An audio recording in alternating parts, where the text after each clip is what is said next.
The former police officer charged with killing George Floyd is now on trial. We'll show you the opening statements for both the prosecution and defense. Students in another LA County district are back in the classroom.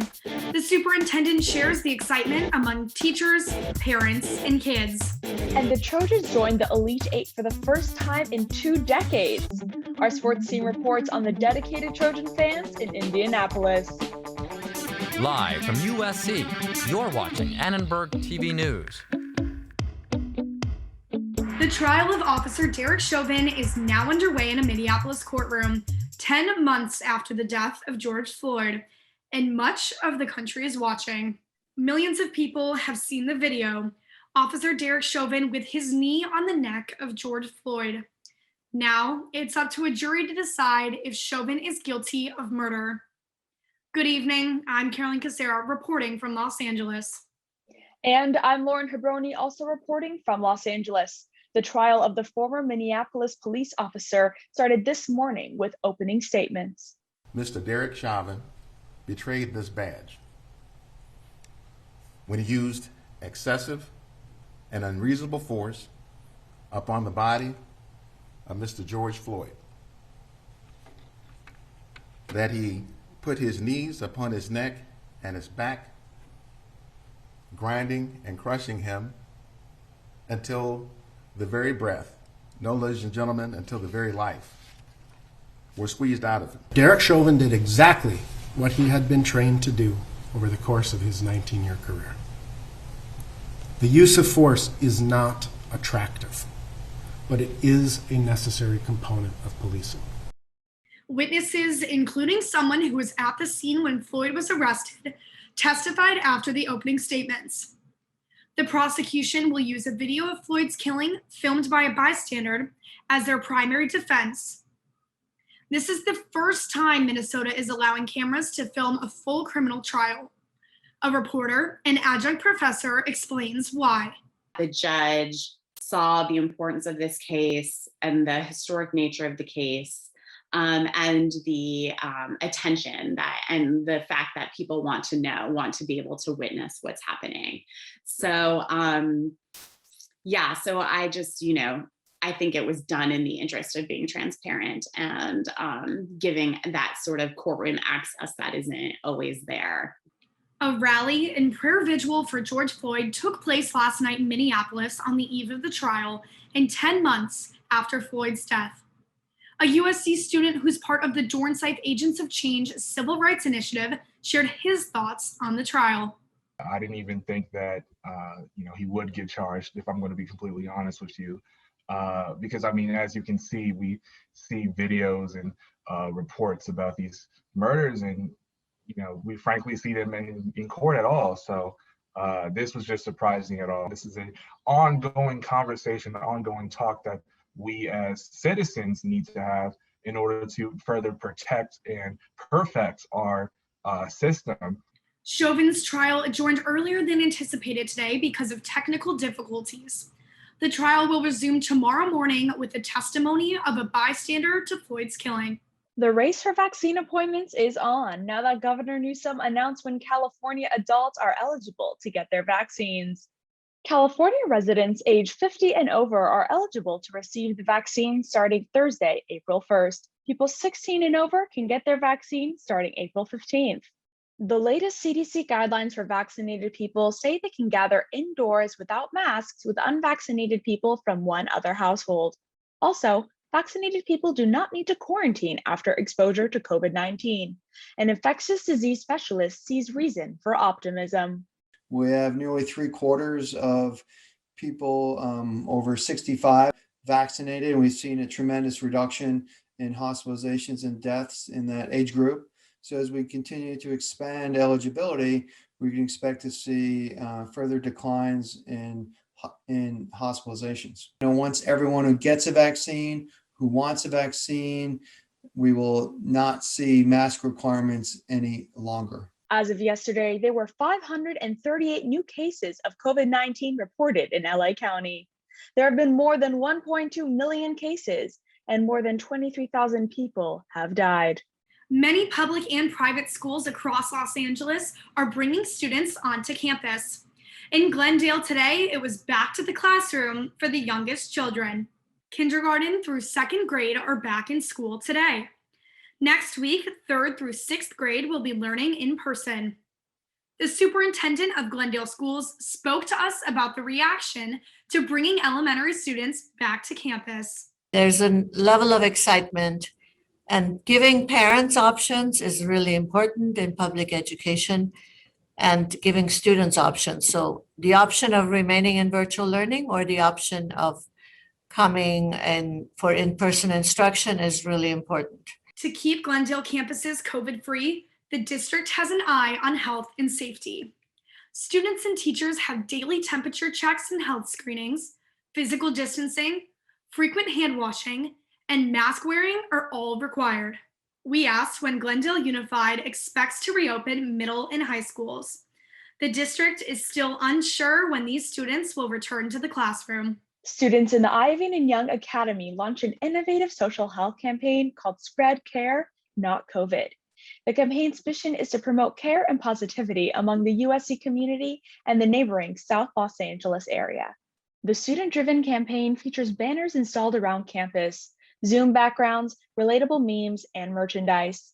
We spoke with one of the project organizers who discussed how this campaign is bigger than USC and a student who contributed to the data.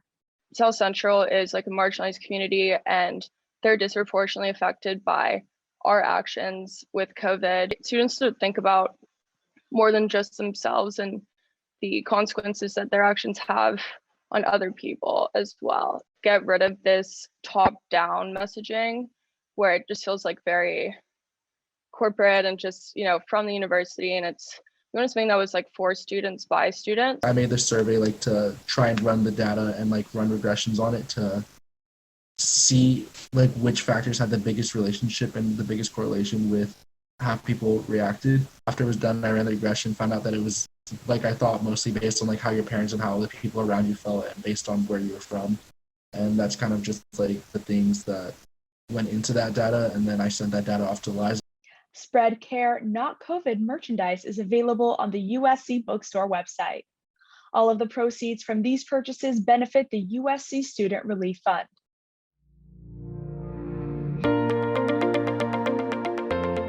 Civil rights activists today filed a federal lawsuit against the state of Georgia for its new election law. I'm Kimia Rahbar reporting from Los Angeles. The lawsuit claims Georgia's law is nothing more than voter suppression. Republicans say it's necessary as former President Donald Trump continues claims of voter fraud.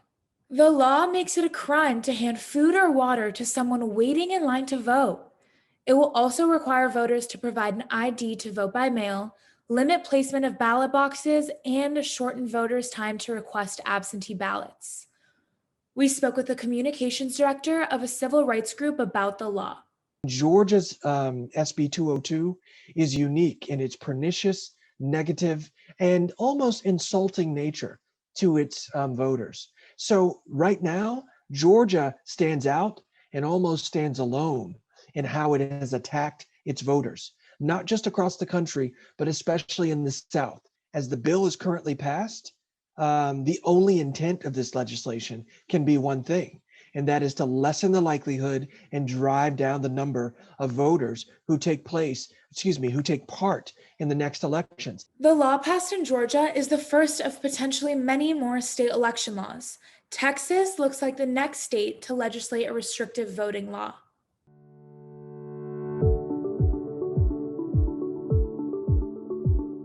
Good evening, Trojans. I'm Jennifer Kim, reporting from San Francisco. For this week's Trojans Around the Globe, we visit Seoul, South Korea to meet a computer science major who grew up in San Diego. She traveled halfway around the world to study virtually while getting to know some of her relatives. She shares how she's managed to adapt to the 16-hour time difference. When I sleep around 10 p.m., wake up at 3 a.m., I get around 5 hours of sleep. That's not a lot at all. So I resorted to sleeping, getting 20-minute naps throughout the day, 5 times a day, which is the wackest thing, but it really helps boost my productivity versus, getting in a 2-hour nap. I live in the States and have this opportunity to study abroad and have this cultural experience that I wouldn't have been able to have. This is something that I voluntarily signed up to do. and that I'm very blessed and lucky to be here. So I think it's more of taking advantage of the opportunity, having the right mentality. When Yoonjung has free time, she likes to play the guitar. She's been playing since she was 12, and it's often the one thing that allows her to detach from all the stresses of academics.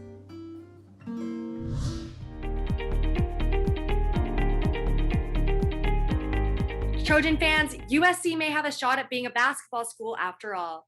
I'm Rachel Grode reporting from Los Angeles. The USC Trojans will face off against #1 seeded team Gonzaga on Tuesday night in their first Elite Eight performance since 2001. In Sunday's game, the Trojans beat the Oregon Ducks to advance out of the Sweet 16. The Trojans held a 21-point lead in the second half, and this killer dunk by star forward Evan Mobley helped close out the 82-68 victory.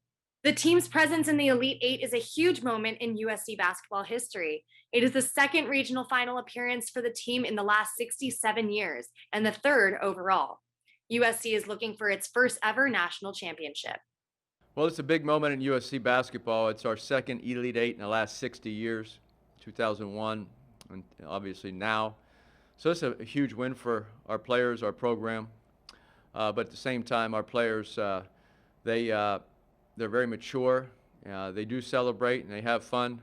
But we have another game to play on Tuesday, and we'll go give it our best shot. Throughout this tournament and season, both teams have shown their differing strengths. Gonzaga ranks #1 in adjusted offensive efficiency, while USC ranks 4th on the other side of the court. This difference in the two teams is sure to make an exciting matchup. Hello, everyone. Welcome to the madness. I'm Bianca Bueno reporting live from Indianapolis at the Big Dance at the Bankers Life Fieldhouse Stadium. Here's an inside look of what it's like to attend an NCAA tournament game during the pandemic. Seats were sectioned off by group, and people were reminded to keep their masks on. There weren't many fans, but when USC was playing well, everyone was chanting and made it feel like a packed house at Galen Center. There are a max of 3,800 fans left, or 90% capacity. As you can see, there might be a little amount of fans, but they're sure mighty and show a lot of passion. Yeah, it's really exciting. I obviously haven't been able to go to a game all year, and I don't think USC's been to the Sweet 16 in a long time, at least not since we were here. So to be able to actually support them in person is awesome. Super exciting. We slept on the airport floor. We've been missing 4 days. Favorite squad. We're ready. I've been to a few March Madness games. There is no one here. And it kind of sucks because it doesn't really feel like an enthusiastic environment. Bianca, what was that experience like being back in a stadium? It seemed like so much fun, and I know that a lot of our Trojan viewers are really excited and itching kind of to get back in the stadium. You know, it was amazing, once in a lifetime experience. I haven't been in Galen in over a year, so it honestly felt like I was right back there with all my Trojan family. And even though there weren't that many of us, everyone was chanting and cheering. And at the end, everyone was chanting "We are SC" when we won, and the players were calling us out. It was an amazing experience that I will never forget. And even to see the UCLA Alabama game on the Jumbotron, it was so cool just to see all the Pac-12 representation there last night. You know, I'm so glad and somewhat surprised to see that the Pac-12 has made it this far. And as much as I hope that our Trojans will win, if they don't, hopefully someone from our region will be represented in the NCAA championships. Lauren, I totally agree. I mean, it's really been amazing to see the Trojans playing up to the caliber that they have this past season. You look at our team, you look at our roster, besides the height of the team, we have players like Evan Mobley who have just been absolute standouts this past season. And I'm looking forward to seeing how they're going to play in tomorrow night's game versus Gonzaga.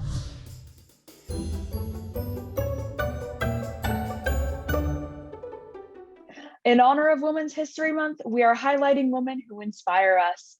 Annenberg Media's Devarick Turner introduces us to his superhero, his mom. The alarm goes off. She drives 32 miles to the United States Postal Service Distribution Center in Greensboro, North Carolina, to work an 8, 10, or sometimes even a 12-hour shift, and does it all again the next day.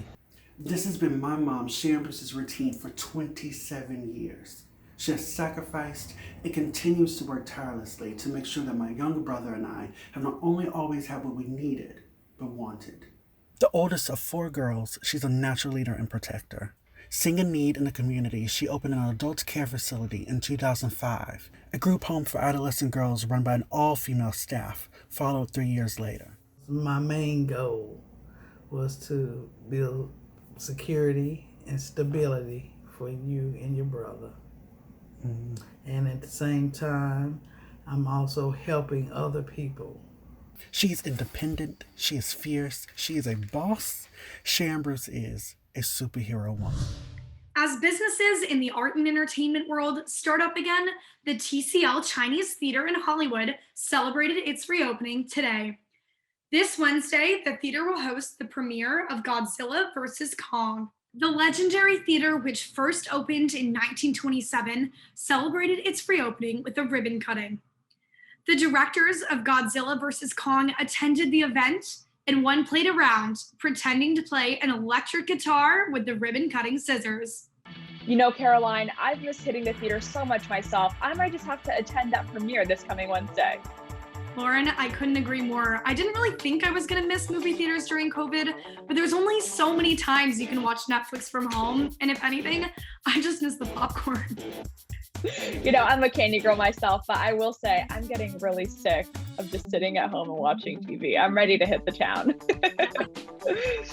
Well, that's it for Annenberg TV News. Thank you so much for watching. For everyone at Annenberg Media, have a great night.